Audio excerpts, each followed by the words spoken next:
Now, Tesla CEO Elon Musk says he made an offer to buy Twitter for £33 billion because he believes there should be an arena for free speech. Now, it comes just days after he announced he would not be joining the platform's board of directors, probably because he wants to eviscerate them, I would have thought. Yeah, speaking at the TED conference yesterday, Elon Musk said that he believes Twitter should be cautious with permanent bans and that he wants to limit spam and scam bots on the platform. Well, Will Guyatt is a tech journalist and joins us now. Thank you so much for joining us on the programme, Will. I mean, explain it for our viewers. So he bought shares, they invited him to the board, he turned it down, and now he's offering to buy Twitter outright, right? Yeah, that's pretty much it. And he posted some pretty erratic stuff to the platform last week, late night, Saturday night tweets, including suggesting he was going to remove the W from the name, turning it into Titter.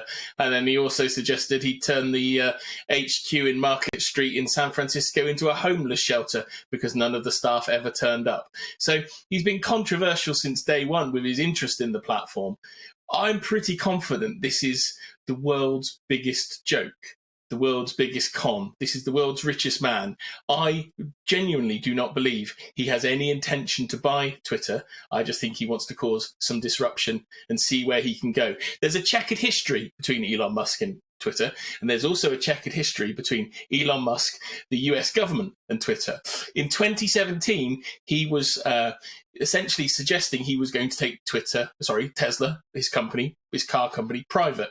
And he suggested that on Twitter, which boosted the share price. He didn't take the company private, and he was told, he was regulated then by the SEC, who find these sorts of things illegal. And since then, he's been in a tit-for-tat battle with the SEC over what he can and can't say on the platform. So my hunch here is this is the world's biggest practical joke, con, annoyance, distraction. I don't think he has any intention to buy it at all. And isn't that, to some extent part of the problem in relying on these billionaires effectively to protect free speech? I mean, these are questions, political questions for society. And we shouldn't put our faith in, these big tech giants because ultimately they have a responsibility to their shareholders and have a profit motive for themselves. Elon Musk has no interest in free speech. I am pretty confident if you looked at the dealings of Tesla, some of the non-disclosure agreements it made people sign over the years for business agreements, it's not in the game. Elon Musk this is not all about free speech for Elon Musk. He wants to be the center of attention. He wants to be the person on the platform that's getting all the interest. He wants people like you and I to be talking about this right now. I do take your point. I think there's a bit of a difference, though, isn't there, between a business agreement, right? And so I'm all for free speech, but I've at times signed NDAs because that's the way that things work commercially or things work in business. I see what you're saying. I think there is a bit of a difference there. And I do think a lot of people are... Patrick, I respect you. I completely disagree with you on this, though. Twitter is a business. Twitter is there to make money. It's got advertising. Okay, I see what you're saying. If it was a benevolent society or country or something that didn't make money and didn't report to shareholders, I'm with you. Well, at what point does a platform that's created... So, for example, look at Zuckerberg, for example, the point of Facebook is to connect humanity. Well, that's not really a business anymore, is it? Money. No, it's money. Well, but that's the thing. So I'm just wondering, at what point does Twitter almost become a public entity just by virtue of how public it is? Like the online public square. Yeah, exactly. Yeah, is it really now strictly just a business? Yeah, because it has to file annual reports, annual results. It's about money, and if shareholders when Twitter get rid of or ban the democratically elected president of the United States, Donald Trump, that's not just a business question. That has massive political implications. Right. Avoidance of all doubt on Donald Trump, without getting into politics, and I'm not showing a political side. He broke the rules of the platform repeatedly. They told him repeatedly, if he broke the rules, this is what they would choose to do. So you can look at that as eroding free speech, or it could be like somebody in a swimming pool refusing to stop doing something they've been told not to do. And that's essentially what happened here. They took the really tough decision, and arguably a brave decision, to remove him.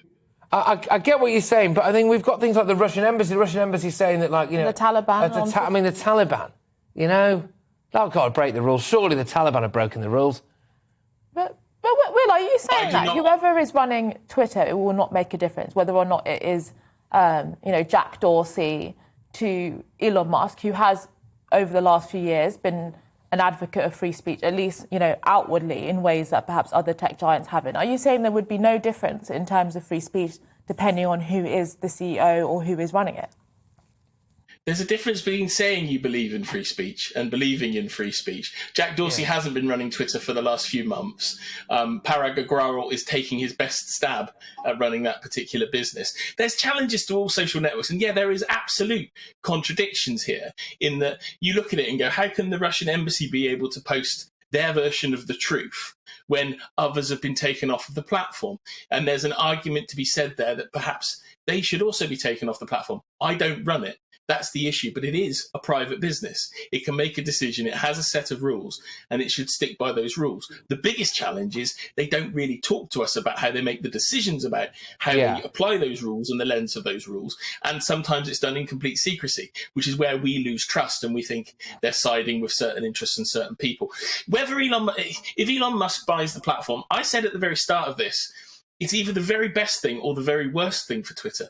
And I'm still sure it's between one of those two things. It's either the greatest thing that's ever going to happen to it or the worst thing that's ever going to happen to it. But if you start looking at some of the facts and the behavior around this supposed offer, lots of people, including people far more august in the world of business like Mark Cuban, he's suggesting this is Elon Musk messing with the SEC in the US. Other people have gone as far as to notice, and stick with me, this is real, his offer per share, $54.20. Take the $50 away, $4.20 is a really common, popular internet meme for smoking cannabis. He's used this at various points in his career on the internet when he's taking the mickey out of people. Elon Musk is essentially a big lad. He loves playing on the internet. He loves posting on Twitter. He loves getting a load of attention. And that's why I'm looking at this increasingly and going, I don't think yet this is a real bid. He's also talking up the fact that he wants to buy the company because his value, if he's got 9.2% of the shares, that's going to increase if he talks up there being a potential sale. Other investors have leapt in.